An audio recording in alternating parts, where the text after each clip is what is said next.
C'est l'histoire d'un jeune homme qui a fini ses études au Congo, licencié en droit. Il cherche du boulot, il ne le trouve pas.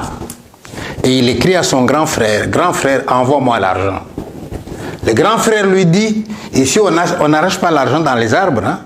J'ai payé vos études, maintenant débrouillez-vous.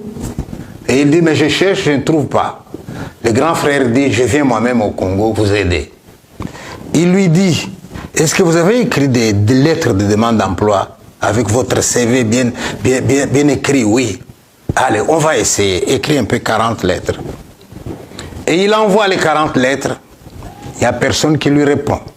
Il dit à son frère, tu vois, je te l'avais dit.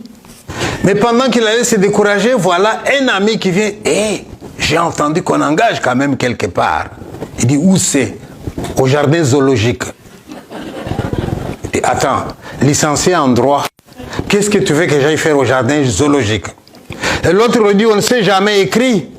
Qui sait si ce n'est pas quelqu'un de l'administration qu'on veut? Et le type, il écrit quand même la lettre, il l'envoie. Une semaine après, la réponse, la convocation, test, on lui dit, vous êtes engagé, vous aurez $2000 par mois. Wow. Il demande au patron, en quoi va consister mon travail? Et le patron lui dit, je vous le dirai quand vous viendrez lundi pour commencer. Maintenant, vous allez chez vous, vous annoncez la bonne nouvelle à votre femme. Et il arrive chez lui, chérie, c'est fini la disette. Maintenant, nous allons manger $2000 par mois. Et la femme, elle est contente, elle saute de joie. Tu as signé le contrat? Oui, montre-moi. Et il lui montre le contrat. Mais en quoi va consister ton travail? Il dit, on ne me l'a pas dit, on me le dira le lundi. Le lundi, notre ami, il met son costume. Et il est content d'aller travailler. Et il arrive là-bas. Le patron le voit. Et lui dit, vous voyez l'autre bureau par là? Allez-y, on va vous donner votre tenue de travail. Ce n'est pas avec ce costume-là que tu vas travailler. Le type, il se présente dans l'autre bureau, on lui donne un costume taillé dans une peau d'antilope.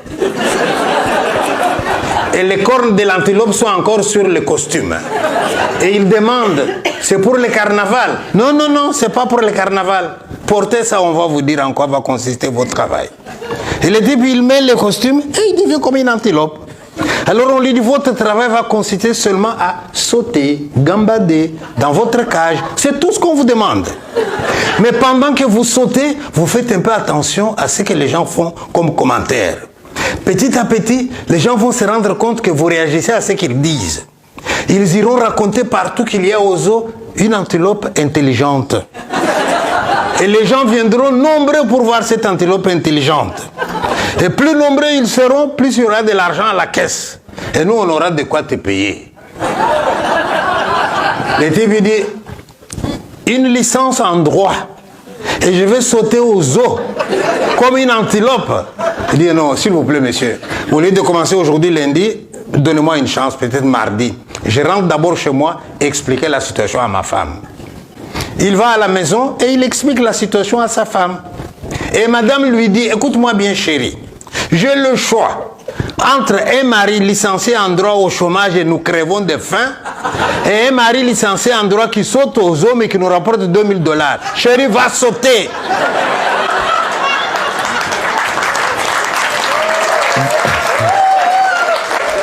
Va sauter chérie, il n'y a pas de saut métier. Et le type, il va au zoo. Et il met le costume.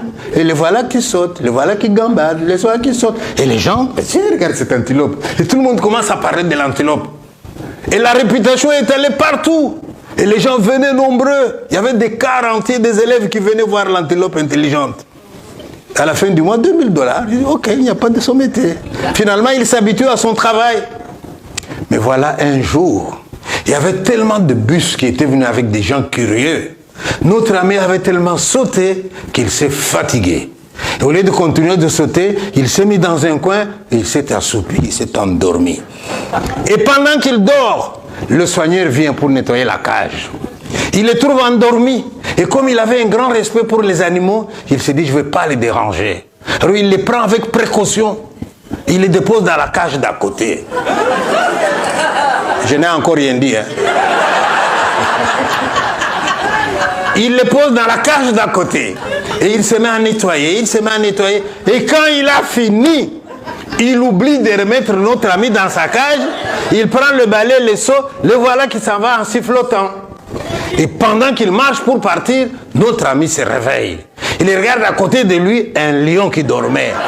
Il dit, mon Dieu, je comprends pourquoi on m'a engagé. C'est pour me donner à manger au lion. Mon Dieu, qu'est-ce que tu m'as fait? Toutes ces études que j'ai faites, je vais terminer dans le ventre d'un lion. Et là, il regarde le type. Il lui fait signe. Et le type ne se retourne pas. Il a bien envie de l'appeler. Mais s'il l'appelle, le lion va se réveiller. Vous voyez le dilemme, hein? Alors il fait les gestes. Il regarde et le lion bouge. Et un moment, le pauvre, il avait tellement tremblé. Il s'est mis à transpirer. Il pensait que c'était la fin. Il allait s'évanouir.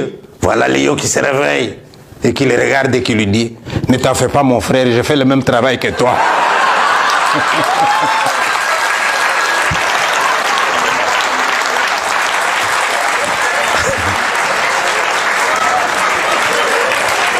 Et il lui dit, mon frère, ne t'en fais pas, j'ai fait le même travail que toi. Même l'hippopotame que tu vois là-bas, c'est un médecin. La girafe là-bas, c'est un géographe. Il n'y a plus de métier dans ces pays.